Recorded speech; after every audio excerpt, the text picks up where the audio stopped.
మీ పెట్టుబడులకు ఏబిఎన్ ఆంధ్రజ్యోతి ఎటువంటి బాధ్యత వహించదు.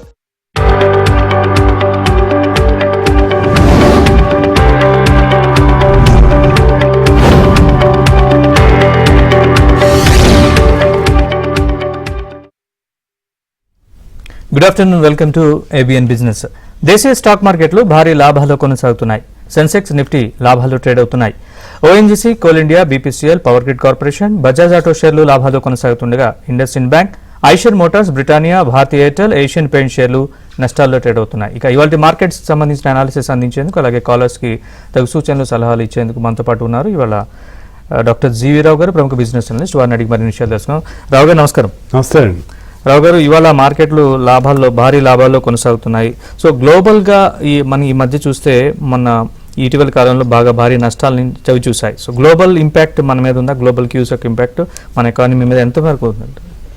ముందుగా రండి, ఈరోజు మార్కెట్ విషయాన్ని గురించి కనుక మనం గమనిస్తే మనకు వచ్చే నష్టాలని చాలా భారీ నష్టాలండి. ఆ భారీ నష్టాలతో పోల్చుకుంటే ఈరోజు వచ్చిన రికవరీ చాలా స్వల్ప రికవరీ అని చెప్పొచ్చు.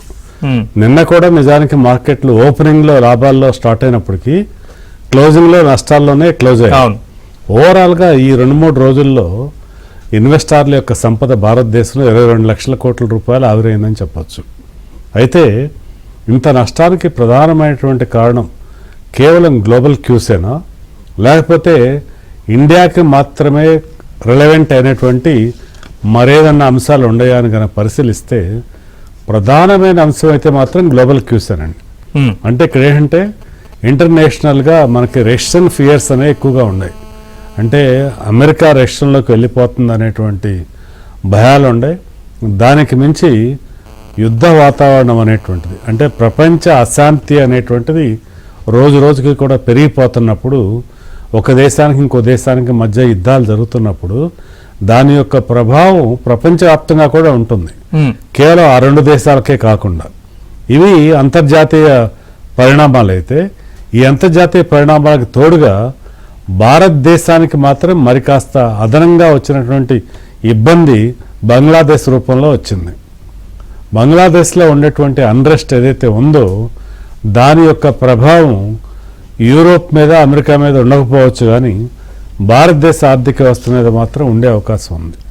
అయితే ఇక్కడ కూడా కొద్దిగా టెక్స్టైల్కి సంబంధించినటువంటివో కొన్ని సెక్టార్స్లో ఇండియాకి అడ్వాంటేజ్ అని అనుకుంటున్నారు కానండి, ఎప్పుడూ కూడా ఈ యొక్క ఎన్విరాన్మెంట్ ఓవరాల్గా మన ఎకానమీకి అది పాజిటివ్ మాత్రం కాదని చెప్పి మనం గమనించాలండి.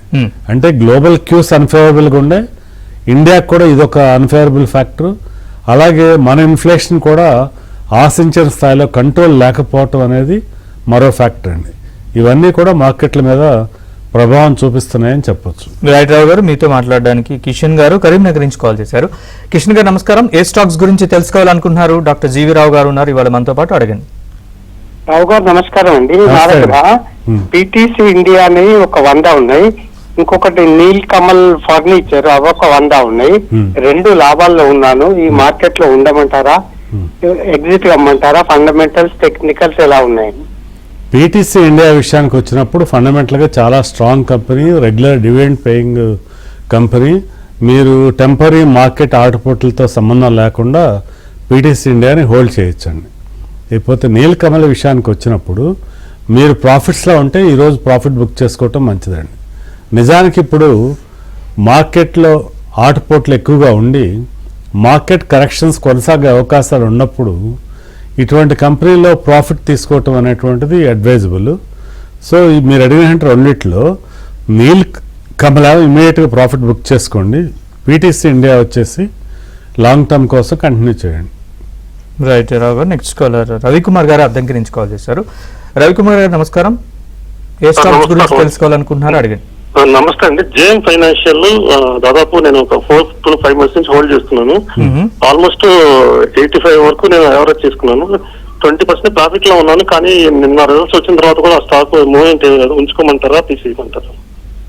జేఎం ఫైనాన్షియల్ మీరు బయటకు రావటమే మంచిదండి. ఫండమెంటల్స్ స్ట్రాంగ్ కాదు. తర్వాత ఇప్పుడు ఓవరాల్గా మీరు లాస్ నుంచి కూడా బయటకు వచ్చేసి కొంత ప్రాఫిట్లోకే వచ్చారని చెప్తున్నారు. జేఎం ఫైనాన్షియల్ నుంచి కంప్లీట్గా బయటకు వచ్చేసి మీకు తక్కువ ప్రైస్లో అవైలబుల్ అవుతున్నటువంటి మంచి బ్యాంకింగ్ స్టాక్లోకి షిఫ్ట్ కావటం బెటర్ అండి. రైట్, నెక్స్ట్ వేణుగోపాల్ గారు కాల్ చేశారు. వేణుగోపాల్ గారు నమస్కారం. ఏ స్టాక్స్ గురించి తెలుసుకోవాలనుకుంటున్నారు అడగండి. Sir good afternoon. Good afternoon, చెప్పండి sir. Sir shipping corporation of India నా దగ్గర 5,000 షేర్స్ ఉన్నాయి. 115 లో అక్వైర్ చేశాను. ఓకే, అది ఇప్పుడు అయితే బాగా పెరిగిందండి, మళ్ళీ ఈ మధ్య డౌన్ అవుతుంది. వెదర్ ప్రైవేటైజేషన్ ఉందా లేదా, లాంగ్ టర్మ్ గా పెట్టుకోవచ్చు అని. ప్రైవేటైజేషన్ ఉందా లేకపోయినా కూడానండి, shipping corporation of India long term కోసం డెఫినెట్గా హోల్డ్ చేయదగినటువంటి షేర్ అండి. సో మీరు మినిమం ఒక 3 years అయినా హోల్డ్ చేసే ఆలోచన ఉంటే మాత్రం డెఫినెట్గా హోల్డ్ చేయండి. ఏమి మీకు ప్రైవేటైజేషన్ అవ్వకపోయినా కూడా ఇబ్బంది ఏం లేదండి. రైట్ రావు గారు, మీరు ఇందాక మనకి బంగ్లాదేశ్ అన్రెస్ట్ మన ఇండియా మీద ఇంపాక్ట్ చూపిస్తుంటున్నారు.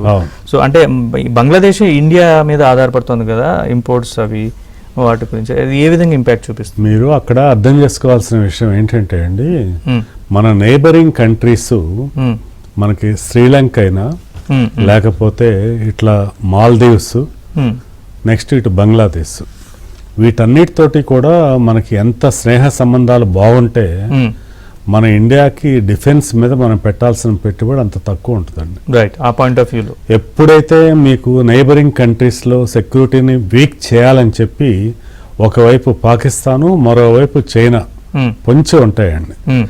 ఇప్పుడు కూడా పాకిస్తాన్, చైనాల యొక్క ఆలోచన అంతా కూడా భారతదేశానికి ఉన్న నైబరింగ్ కంట్రీస్తో శత్రుత్వం ఎలా వస్తుందా అని గుంటకాడు నక్కలా ఎదురు చూస్తూ ఉంటారు. మరి ఇప్పుడు బంగ్లాదేశ్ యొక్క స్టెబిలిటీని కాపాడటానికి ఇండియా కూడా కొంత నడుము మిగించాల్సిన అవసరం ఉందండి. ఇదేదో ఒక ఐసోలేషన్గా ఇది మన ప్రాబ్లం కాదు, బంగ్లాదేశ్కి ఏదో ప్రాబ్లం, మనకేమిట్లే అని అనుకోవటానికి లేదు. అలాగే కొంతమంది మిత్రులు ఈ యొక్క సిచ్యుయేషన్ వల్ల మనకి ఏదో వస్త్ర పరిశ్రమకో ఇంకోళ్ళకో కొంత టెంపరీగా ప్రయోజనం కలుగుతుంది కదంటే ఇది మనమేమి కూడా సంతోషించేటువంటి పాయింట్ కానే కాదండి. బేసికల్గా బ్రాడర్గా మన ఎకానమీకి మంచి జరగాలన్నా, మన దేశానికి మంచి జరగాలన్నా మనకి బంగ్లాదేశ్లో ఒక స్టేబుల్ గవర్నమెంట్ ఉండటం అనేది అవసరం. లేకపోతే కనుక పాకిస్తాన్ వాళ్ళు ఎప్పుడు దీన్ని కలుపుకోవాలనేటువంటిది ఒక పెద్ద మేజర్ గోల్లో వాళ్ళు ఉంటారు. అలాగే ఇక్కడ ఆవిడకి హసీనా గారికి కూడా ఏ దేశం కూడా తొందరగా ఆవిడని ఇన్వైట్ చేయలేదు, ఆశ్రయం ఇస్తామని. ఈ పరిస్థితుల్లో మనకెంతో ఇబ్బందులు ఉన్నాయండి. రైట్ సార్, మనం మిగతా విషయాలు కూడా మాట్లాడదాం ఇవాళ మార్కెట్స్కి సంబంధించి. మరి కాలర్ శ్రీనివాస్ గారు ఒంగోలు నుంచి కాల్ చేశారు. శ్రీనివాస్ గారు నమస్కారం. ఏ స్టాక్స్ గురించి తెలుసుకోవాలనుకుంటున్నారు అడగండి. సార్ నమస్కారం సార్. నమస్తే అండి. సార్ ఈ ట్యాక్ డ్యూరబుల్స్ నేను 300 రూపాయలు కొనుక్కున్నాను సార్, ఒక 200 షేర్లు. ఈ ప్రైస్ లో యావరేజ్ చేసుకోవచ్చు, ఒక 3-4 years లాంగ్ టర్మ్ సార్. అంటే మ్యానుఫాక్చరింగ్ సెక్టర్ లో నుంచి ఇది ఎంచుకున్నాను సార్. అదే విధంగా అమీ ఆర్గానిక్ అనేది ఒక 2 నుంచి 3 years కి తీసుకోవచ్చు సార్. అడిగిన ఫస్ట్ కంపెనీ ఏదండి, ఒకసారి రిపీట్ చేస్తారు శ్రీనివాస్ గారు. ఈ ట్యాక్ డ్యూరబుల్ సార్. ఈ ప్యాక్ డ్యూరబుల్ అవును సార్. ఒక 300 రూపాయలు తీసుకున్నాను సార్, 200 షేర్లు. మొత్తం 500 తీసుకోవాలనుకున్నాను సార్. ఇంకా కొద్ది పడింది కాబట్టి ఇంకా కొద్ది కొనుక్కోమంటారు. 243 రూపాయలు 60 పైసలు ఉంది సార్. మీరు 300 కొన్నారండి? అవును సార్. ఇప్పుడైతే మీరేం యావరేజ్ చేయకండి. ఇంకోటి ఏంటంటే అండి, మార్కెట్లో ఇప్పుడు ఆటుపోట్లు ఎక్కువగా ఉండే టైంలో మార్కెట్లో ఒక స్టెబిలిటీ రాకుండా ఉండేటువంటి షేర్ డౌన్ ట్రెండ్లో ఉంది కదా అన్న రీజన్ తోటి మన యావరేజింగ్కి వెళ్ళే ప్రయత్నం ఏమాత్రం కూడా చేయొద్దు. ఇప్పుడు ఇంకా మనం తర్వాత ఏంటంటే చేజ్ చేసి స్టాక్ని పిక్ చేసే ప్రయత్నం కూడా ఇప్పుడు ప్రస్తుతానికి చేయొద్దండి. కాకపోతే ప్రస్తుతానికి హోల్డ్ చేయండి. మీరు మళ్ళా మార్కెట్స్లో ఒక స్టెబిలిటీ వచ్చిన తర్వాత మాత్రమే ఫర్దర్గా ఏమన్నా యాడ్ చేయొచ్చా, లేకపోతే ఇంకేదైనా షేర్ కొనొచ్చా అనే విషయం పరిశీలించవచ్చు అండి. Right sir, next call Vasu Hyderabad నుంచి కాల్ చేశారు. వాసు గారు నమస్కారం. ఏ స్టాక్స్ గురించి తెలుసుకోవాలనుకుంటున్నారు? డాక్టర్ జీవీ రావు గారు ఉన్నారు ఇవాళ మనతో పాటు, అడగండి. నమస్కారం సార్, జీవీ రావు గారు. నమస్తే అండి. ఈ ప్రెసెంట్ ప్రైస్ లో ఈఎంఎస్ లిమిటెడ్, ఆర్చిడ్ ఫార్మా ఈ రెండు తీసుకోవచ్చా సార్ లాంగ్ టర్మ్ కోసం? అయితే ఆర్చిడ్ ఫార్మా ఈ మధ్య కాలంలో మేనేజ్మెంట్ మారిన తర్వాత కొంచెం మంచి పర్ఫార్మెన్స్ కూడా చూపిస్తూ మనం గమనించాము. కాకపోతే ఇప్పుడు వేగంగా వీటిల్లో ఇన్వెస్ట్ చేయమని చెప్పైతే చెప్పను, ఎందుకంటే మార్కెట్స్లో మరింత ఫాల్కి కూడా అవకాశాలు ఉన్నాయండి. ఓవరాల్గా మార్కెట్ కనుక మరింత ఫాలో అయ్యేట్లయితే అప్పుడు ఇవన్నీ కూడా ఇంకా తగ్గేటువంటి అవకాశాలు ఉంటాయి. కాబట్టి ఇప్పుడు తొందరపడిపోయి అగ్రెసివ్గా బై చేయాల్సిన అవసరం లేదండి. కేవలం ఇప్పుడు ఒక 2-3 రోజులు భారీ ఫాల్ తర్వాత ఇవాళ కొద్దిగా మార్కెట్ రికవర్ అవగానే మనం జంప్ చేసి బయింగ్లోకి వెళ్ళటం మంచిది కాదు. మార్కెట్లో కొంత స్టెబిలిటీ వచ్చిందనిపించిన తర్వాత మాత్రమే మీరు మళ్ళీ ఫ్రెష్ బయింగ్ గురించి ఆలోచన చేయండి. గ్లోబల్ క్యూస్ ఫేవరబుల్గా లేవు. అలాగే మనకు కూడా ఇంకా కొన్ని ఫ్యాక్టర్స్ పరిశీలించాల్సిన అవసరం ఉంది. కాబట్టి ప్రస్తుతానికి ఉన్న షేర్లు హోల్డ్ చేయండి, కానీ ఫ్రెష్ బయింగ్ అయితే చేయకండి. రైట్ రావు గారు. నెక్స్ట్ సాయి హైదరాబాద్ నుంచి కాల్ చేశారు. సాయి గారు నమస్కారం. ఏ స్టాక్స్ గురించి తెలుసుకోవాలనుకుంటున్నారో అడగండి. గుడ్ ఆఫ్టర్నూన్ అండి. Good afternoon, చెప్పండి. Bharat dynamics and SBI 10% loss లో ఉన్నాను. సో ఇది ఓకేనా లేకపోతే అమ్ముకోవాలా? భారత్ డైనమిక్స్ ఒకటి ఏదన్నారు? ఎస్బీఐ. SBI bank. యా. ఒకటే ఓకేనండి. ఇవి రెండు కూడా లాంగ్ టర్మ్ ఇన్వెస్ట్మెంట్ ఆలోచనతో ఉండుంటే మాత్రం ఇబ్బంది లేదండి. మామూలుగా స్టేట్ బ్యాంక్కి ఒక 3 సంవత్సరాల కాలానికి ప్రముఖ బ్రోకరేజెస్ ₹1000 బై మామూలుగా టార్గెట్ ప్రైస్గా మనకి బై రికమెండేషన్స్ ఇవ్వటం కూడా ఇటీవల కాలంలో గమనించాము. సో ఇప్పుడు మీకు సమ్వేర్ అరౌండ్ ₹800 ఉన్న స్టేట్ బ్యాంకు కమింగ్ 3 yearsలో కూడా మంచి రిటర్న్ చూపించేటువంటి అవకాశం ఉంది. కాకపోతే వెరీ షార్ట్ టర్మ్లో అంటే 3 months 6 monthsలో మీకు ఎక్కువ మార్పు ఉండకపోవచ్చు. అలాగే భారత్ డైనమిక్స్ కూడా లాంగ్ టర్మ్ కోసం డెఫినెట్గా హోల్డ్ చేయొచ్చండి. ఈ రెండు కూడా లాంగ్ టర్మ్కి మంచి క్వాలిటీ స్టాక్సే. మీకు ఇప్పటికే ఉంటే కనుక హోల్డ్ చేయండి. ఫ్రెష్ బై చేయాలనుకుంటే మాత్రం ఆన్ డిప్సే బై చేయండి. Right sir. Next caller Shashidhar Vijayawada నుంచి కాల్ చేశారు. శశిధర్ గారు నమస్కారం. ఏ స్టాక్స్ గురించి తెలుసుకోవాలనుకుంటున్నారో అడగండి. నమస్తే సార్. శశిధర్ గారు చెప్పండి. ఇప్పుడు ఫర్ ఎగ్జాంపుల్ నా దగ్గర ఒక 5 lakhs ఉన్నాయండి. ఆ 5 lakhs ఇన్వెస్ట్మెంట్ మీరు ఇప్పుడు ఏ స్టాక్స్ లో ఏ ఇండస్ట్రీస్ చూస్ చేసుకుని పెట్టుకుంటే లాంగ్ టర్మ్ లో నాకు మంచి రిటర్న్స్ వస్తాయి? రావు గారు. మీకు ఒక 5 lakhs ఇన్వెస్ట్ చేయడం కోసం పోర్ట్ఫోలియోని సజెస్ట్ చేయమంటే మన ప్రోగ్రామ్ ద్వారా మనం చేయలేమండి. అది పర్సనల్ ఇన్వెస్ట్మెంట్ అడ్వైజ్ అవుతుంది. మన ప్రోగ్రామ్ ఏంటంటే పబ్లిక్ అట్ లార్జ్కి ఉపయోగపడేటువంటి ఆలోచన. ఏదైనా ఒక స్పెసిఫిక్ స్టాక్ గురించి మీరు క్వశ్చన్ అడిగితే దాని గురించి మేము చెప్తాం కానండి. ఓవరాల్గా పలానా షేర్లు మీరు కొనండి అని చెప్పి అటువంటి రికమెండేషన్ అయితే ఈ ప్రోగ్రామ్ ద్వారా మనం ఇవ్వలేమండి. రైట్. నెక్స్ట్ సతీష్ హైదరాబాద్ నుంచి కాల్ చేశారు. సతీష్ గారు నమస్కారం. సార్ చెప్పండి సార్, మీ డౌట్ ఏంటి? Hindustan aeronautical and Tata power present rate లో 1 year కోసం తీసుకొచ్చారు అంటే కరెక్ట్ అయింది కదా బాగా అప్పుడు? రైట్ రావు గారు. లేదండి, ఇప్పుడు ఈ కరెక్షన్ కూడానండి మీరు గమనించుకుంటే హెచ్ఏఎల్ మీరు ఎలక్షన్ అవుట్కమ్ రాకముందు 3700 కూడా పడిపోయింది హెచ్ఏఎల్. 3700 నుంచి బాగా పెరిగిన తర్వాత కొంత కరెక్షన్కి వచ్చింది, కానీ ఇప్పుడు కూడా ఓవర్ వాల్యూడేనండి. నిజానికి లాంగర్ టర్మ్కి మంచి కంపెనీ అయినప్పటికి కూడా హెచ్ఏఎల్లో మళ్ళీ మీరు ఏదన్నా ఫ్రెష్ బయింగ్ చేయాలనుకుంటే సమ్వేర్ అరౌండ్ 4000కి వచ్చినప్పుడు మాత్రమే హెచ్ఏఎల్లో ఫ్రెష్ బయింగ్ గురించి ఆలోచించండి. కరెంట్ ప్రైస్ అయితే మాత్రం ఈ రోజు కూడా తగ్గిన తర్వాత కూడా ఫుల్లీ ప్రైస్డ్లోనే ఉందని చెప్పవచ్చు. అంటే 2025-26 వాల్యుయేషన్స్ కూడా సరిపడా పీఈలో ఇప్పుడు ట్రేడ్ అవుతుందన్నమాట. కాబట్టి మీరైతే జంప్ చేసి ఇప్పుడు బై చేయడం అడ్వైజబుల్ కాదండి HAL. Right. Next caller Subbarao గారు కాల్ చేశారు. సుబ్బారావు గారు నమస్కారం. ఏ స్టాక్స్ గురించి తెలుసుకోవాలనుకుంటున్నారు అడగండి. నమస్కారం. రిలయన్స్ 3200 ఒక 50 షేర్లు అమ్మాను. 3200 ఏదండి? రిలయన్సా? 3200 50 షేర్లు అమ్మాను. ఓకే. జియో ఫైనాన్స్ 383లో 200 షేర్లు అమ్మాను. 200 షేర్లు. ఓకే, ఇప్పుడు మీ డౌట్ ఏంటి? ఇప్పుడు మళ్ళీ ఎంట్రీ కావచ్చా వాటిలో? సేమ్ రిలయన్స్ ప్రజెంట్ రేట్ లో జియో ఫైనాన్స్ ఎంట్రీ కావచ్చా? ఎంతకాలం కోసం ఇన్వెస్ట్ చేద్దాం అనుకుంటున్నారండి? 1 year సార్. 1 year. 1 year కోసం అయితే ఇప్పుడు కరెంట్ రేట్లో ఎంటర్ కాకండి. ఇన్ఫాక్ట్ రిలయన్స్ జియో ఫైనాన్షియల్స్ విషయానికి వస్తే జియో ఫైనాన్షియల్ మినిమం ఒక 3 years అయినా హోల్డ్ చేసే ఆలోచన ఉంటేనే మీరు దానిలో ఇన్వెస్ట్ చేయాలి. పోతే రిలయన్స్ విషయానికి వస్తే ఒకవేళ 1 year కనుక ఇన్వెస్ట్ చేద్దామని అనుకుంటే మార్కెట్లో కాస్త స్టెబిలిటీ వచ్చిన తర్వాత మాత్రం ఇన్వెస్ట్ చేయండి. మార్కెట్ ఆటుపోట్లేమి ఇప్పుడు ఇమీడియట్గా పూర్తయిపోయాయని మాత్రం మీరు అనుకోవద్దు. ఇప్పుడు స్వల్ప కాలంలో మార్కెట్లో ఇంకా కూడా ఆటుపోట్లు ఉండే అవకాశం ఉందండి. అందుకని రిలయన్స్లో ఫ్రెష్ బయింగ్ కోసం తొందరపడకండి.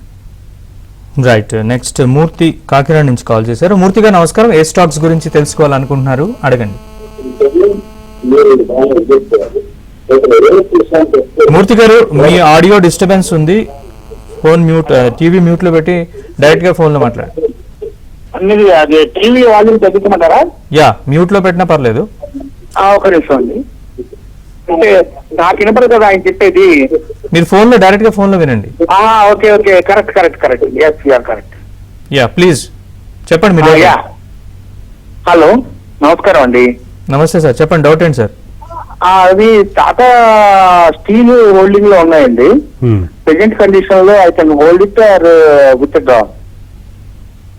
టాటా స్టీల్ విషయంకి వస్తేనండి, మీరు కనుక మినిమం ఒక 2 years హోల్డ్ చేద్దాం అనుకుంటే మాత్రం డెఫినెట్గా హోల్డ్ చేయొచ్చు. ఇప్పుడు వచ్చినటువంటి ఫాల్ అయితే టెంపరీ ఫాలే, కానీ ఫండమెంటల్స్లో ఏమీ ఇబ్బంది లేదండి. అలాగే ఇంతకుముందు ఆ క్వశ్చన్ అడిగాను కూడా, టాటా పవర్ గురించి కూడా అడిగారు. టాటా పవర్ ఇప్పుడు కొద్దిగా ప్రైస్ తగ్గింది కాబట్టి ఇమీడియట్గా ఇప్పుడు కొనొచ్చా అని. టాటా పవర్ కూడా మరింత కరెక్షన్ వచ్చే అవకాశం ఉందండి. అందుకని చెప్పి ఫ్రెష్ బయింగ్కి మాత్రం వెయిట్ చేయండి. అలాగే టాటా స్టీల్ కూడా ఫ్రెష్గా బై చేద్దాం అనే వాళ్ళు సమ్వేర్ అరౌండ్ 140లో మళ్ళీ టాటా స్టీల్లో ఎంటర్ కావచ్చండి. టాటా పవర్ సమ్వేర్ అరౌండ్ 400 రూపీస్లో ఎంటర్ కావచ్చండి. బట్ ఇప్పటికే ఉన్న షేర్లు మాత్రం హోల్డ్ చేయండి. రైట్ రావు గారు, మిగతా కాలర్స్తో మాట్లాడే ముందు, అలాగే రేపు ఆర్బీఐ ఎంపీసీ ఉంది, సో దీని అవుట్కమ్ ఎలా ఉండబోతుంది అని డిస్కస్ చేసే ముందు ఏబిఎన్ బిజినెస్ ఇప్పుడు ఒక షార్ట్ బ్రేక్ తీసుకుందామండి. రావు గారు చేశారు. రమేష్ గారు నమస్కారం అండి. నమస్కారం అండి. చెప్పండి సార్. నా దగ్గర ఇప్పుడు ప్రస్తుతం ఐఆర్ఎఫ్సి, ఆర్వీఎన్ఎల్, ఎల్ఎన్టీ తీసుకోవచ్చునా, లేదంటే ఏ రేట్ లో తీసుకోవచ్చు? IRFC, RVNL, L and T, last and tour. Okay అండి. 3 స్టాక్స్ అడిగి. ఇప్పుడు మీరు అడిగినటువంటి 3 షేర్లు కూడా ఫండమెంటల్గా 3 కూడా ఎక్సలెంట్ కంపెనీస్ అండి. తర్వాత 1 by 1 ఇప్పుడు మన వాటిలో ఇప్పుడు ఇన్వెస్ట్ చేయొచ్చు అనే దానిలోకి వద్దాం.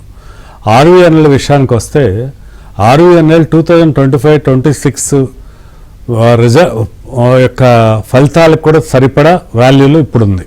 అంటే రాబోయేటువంటి 1 year యొక్క వాల్యూ మనకి ఫలితాలకు కూడా సరిపడా ప్రైస్ ఇప్పుడే మీరు పే చేస్తున్నారనమాట. కాబట్టి ఈ షేర్లో మంచి లాభం రావాలంటే ఇక్కడి నుంచి నియర్లీ 10% ఫాల్ అయినప్పుడు మాత్రమే ఆర్వీఎన్ఎల్లో ఫ్రెష్ బయింగ్ గురించి ఆలోచన చేయండి. ఐఆర్ఎఫ్సి విషయానికి వస్తే, ఐఆర్ఎఫ్సి ప్రస్తుత రేట్ నుంచి కూడా మీరు బై చేయడం స్టార్ట్ చేయొచ్చు. కొద్దిగా షేర్లు కొనటం మొదలుపెట్టి మళ్ళీ మరింత ఫాల్లో ఫర్దర్గా ఎక్వైర్ చేసే ప్రయత్నం చేయండి. ఎల్ఎన్టీ లాంగ్ టర్మ్ కోసం డెఫినెట్గా ఎవరైనా ఇన్వెస్ట్ చేయదగినటువంటి కంపెనీ. ఎల్ఎన్టీ సమ్వేర్ 3,300 నుంచి 3,400 స్థాయిలో అయితే నిరభ్యంతరంగా లాంగ్ టర్మ్ కోసం బై చేయొచ్చండి.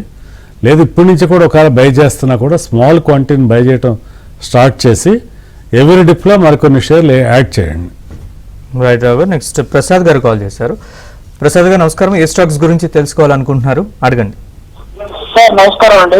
సార్ ఒక 3 స్టాక్స్ అండి. చెప్పండి. ఒకటి బ్యాంక్ ఆఫ్ మహారాష్ట్ర, ఒకటి హై వాల్యూమ్స్ తీసుకున్నాను, కొంచెం డౌన్ ఫాల్ లో ఉంది. తర్వాత అది ప్రోగ్రెస్ ఎట్లా ఉంటుంది? అపోలో మైక్రో సిస్టమ్స్ ఒకటి. చాలండి, 2 షేర్ల గురించి మాట్లాడదాం. సర్లేండి సార్. ఇప్పుడు ముందుగా బ్యాంక్ ఆఫ్ మహారాష్ట్ర విషయానికి వస్తానండి. Bank of Maharashtra 52 week high వచ్చేసి 73 రూపాయల దాకా వెళ్ళింది.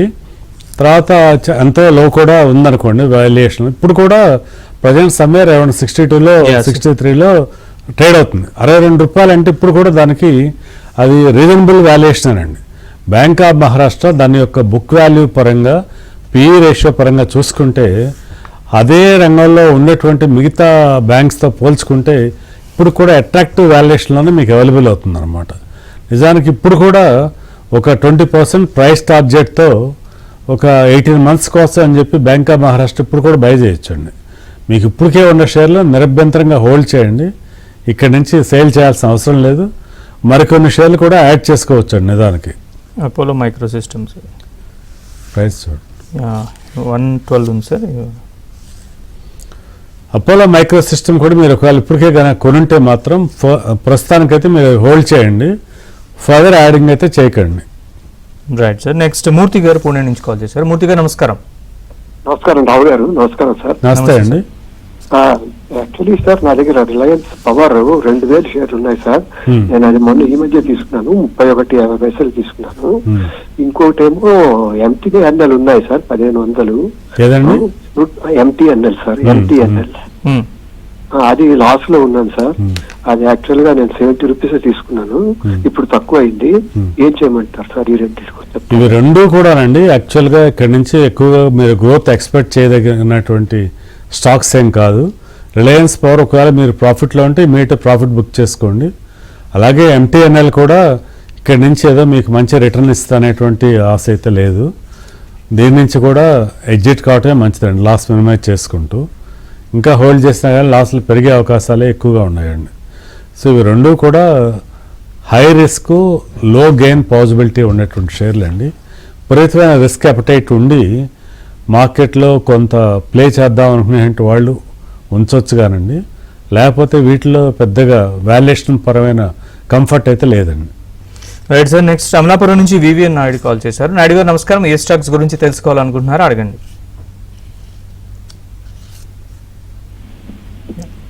నాయుడు గారు నమస్కారం అండి, చెప్పండి ఏ స్టాక్ గురించి తెలుసుకోవాలనుకుంటున్నారు? సార్ నమస్తే sir. VA Tech Wabag, next Kirloskar brothers గురించి, ప్లస్ CG పవర్ గురించి సార్. రావు గారు ఈ స్టాక్స్ ఇప్పుడు బై చేయాలి. మీ డౌట్ ఏంటి సార్, ఈ ప్రైస్ లో బై చేయొచ్చా? సార్ చెప్పండి స్టాక్స్ పేర్లు. లాంగ్ టర్మ్ కోసం. కిర్లోస్కర్ ఒకటి, మళ్ళీ ఇంకొకసారి రిపీట్ చేయండి sir. CG power, okay. VA Tech Wabag, CG power current రేట్లు ఇప్పుడైతే బై చేయొద్దండి. ఇక్కడ నుంచి ఇంకా తగ్గే అవకాశాలు కూడా ఉండే. లాంగ్ టర్మ్ మంచి కంపెనీ అయినప్పుడు కూడా మీకు వాల్యుయేషన్ కంఫర్ట్ అయితే లేదు. ఇప్పుడు ఇక్కడి నుంచి మార్కెట్లో ఇంకా తగ్గేటువంటి అవకాశం అయితే ఉందండి. అలాగే కిర్లోస్కర్ కూడా ఫ్రెష్ బయింగ్ అయితే అవాయిడ్ చేయండి ప్రస్తుత రేట్లు. రైట్, నెక్స్ట్ శర్మ గారు చెన్నై నుంచి కాల్ చేశారండి. శర్మ గారు నమస్కారం, ఏ స్టాక్స్ గురించి తెలుసుకోవాలనుకుంటున్నారు అడగండి. నా స్టాక్ మా ఈవీ బస్సెస్ అండి, అదే చాలా కాలం నుంచి అసలు సర్దుగా ఉంది. స్టాక్ నేమ్ రిపీట్ చేయండి ఒకసారి శర్మ గారు. ఏమండి ఒలెక్ట్రా అండి. మీ డౌట్ ఏంటి సార్ అందులో? ఒలెక్ట్రా చాలా కాలం నుంచి సర్దుగా ఉంది. ఏదో పెద్ద ఆర్డర్ వస్తుంది ఏదని చెప్పుకున్నారు, ఇప్పుడు దాకా రావట్లేదు. దాని పొజిషన్ ఏమైనా లేటెస్ట్ ఇన్ఫర్మేషన్ ఉందా మీద అని అడుగుతాను. మీరు కొన్నారండి ఇప్పుడు ఈ షేరు? శర్మ గారు తీసుకున్నారా లేకపోతే కొనడానికి ఫ్రెష్ బయింగ్ కోసం అడుగుతున్నారా అని? ఒలెక్ట్రా గ్రీన్ గురించి ఆయన ఏంటంటే మార్కెట్లో గాసిప్స్ గురించి ఏదైనా క్వశ్చన్స్ అడిగితే అవి మనం ఆన్సర్ చేయలేమండి. పబ్లిష్డ్ ఇన్ఫర్మేషన్ మీద అవైలబుల్ మీదే మన అనాలిసిస్ ఆధారపడి ఉంటుంది. కానీ ఎవరో ఏదో చెప్పారు ఏదన్నా ఆర్డర్ వస్తానుకుంటే అదంట ఇదంట అంటే ఆ విషయాల గురించి మనం ఏం స్పందించలేము. మార్కెట్లో పబ్లిష్డ్ డేటా ఏదైతే క్వార్టర్లీ రిజల్ట్స్ కానీ లేకపోతే సెబీ నామ్స్ ప్రకారంగా వాళ్ళు ఏదైనా ఇన్ఫర్మేషన్ లిస్టెడ్ అయి ఉంటే అది మాత్రమే మనకు పబ్లిక్ డొమైన్లో అందుబాటులో ఉన్న దాని గురించి మనం విశ్లేషించగలుగుతాము. ఒలెక్ట్రా గ్రీన్ ప్రజెంట్ అయితే మాత్రం నేదర్ పాజిటివ్ నా నెగిటివ్ ప్రత్యేకమైన న్యూస్ ఫ్లో అంటూ ఏమీ లేదండి. మీరు ఇప్పటికే ఉండుంటే మాత్రం హోల్డ్ చేయండి ప్రస్తుతానికి. రైట్ రావు గారు, నెక్స్ట్ ప్రవీణ్ హైదరాబాద్ నుంచి కాల్ చేశారు. ప్రవీణ్ గారు నమస్కారం, ఏ స్టాక్స్ గురించి తెలుసుకోవాలనుకుంటున్నారు అడగండి. సార్ నేను JSW ఎనర్జీ 6% లాస్ లో ఉన్నానండి. అలాగే ఎంసీబీ కూడా వైరింగ్ లిమిటెడ్ అది కూడా 6% లాస్ లో ఉన్నాను. హోల్డ్ చేయాలా యావరేజ్ చేయాలా? రెండో స్టాక్ ఏమన్నారు? ఎంసీబీ అండి, wiring limited, Motherson Sumi wiring limited అండి. మదర్స్ అండ్ సున్నీ వైర్స్ అనేది లాంగ్ టర్మ్కి చాలా మంచి కంపెనీ అండి. మీరు టెంపరీగా ఒకవేళ లాస్లో ఉన్నప్పటికి కూడా మినిమం 1 year కనుక హోల్డ్ చేసే ఆలోచన ఉంటే మాత్రం ఉంచుకోవచ్చండి. అలాగే JSW ఎనర్జీ కూడా షార్ట్ టర్మ్లో అయితే మాత్రం మనం చెప్పలేని పరిస్థితేను, ఎందుకంటే మార్కెట్ ఒడిదుడుకులు ఖచ్చితంగా కొనసాగే అవకాశాలు ఉన్నాయి. ఈ పరిస్థితుల్లో ఇప్పుడు మీరు అడిగినటువంటి ఈ రెండు స్టాక్స్ కూడా టెంపరీ ఫేజ్లో అయితే మాత్రం ఇంకా ఒడిదుడుకులకు అవకాశం ఉందండి. కానీ లాంగ్ టర్మ్కి అయితే రెండు కూడా మంచి కంపెనీలు అండి. రావు గారు, కొద్ది రోజులుగా బ్యాంక్స్ స్టాక్స్ అనేవి వాటిలో కరెక్షన్ కనపడుతుంది, ఎందువల్ల? అయితే అండి బ్యాంక్ పట్ల ఇప్పుడు వాళ్ళు ఎదుర్కొంటున్నటువంటి ప్రధానమైనటువంటి ఛాలెంజ్ అంటే డిపాజిట్స్. చాలా డబ్బు డిపాజిటర్స్ అక్కడ బ్యాంక్స్ నుంచి కూడా తీసి మ్యూచువల్ ఫండ్స్లోకి ఇట్లా డైవర్ట్ చేసుకుంటున్నారు. ఇంకోటి ఏంటంటే బ్యాంక్స్కి డిపాజిటర్స్కి బడ్జెట్లో ఏ విధమైనటువంటి వెసులుబాట్లు కూడా ఎక్కడ కూడా లభించలేదు.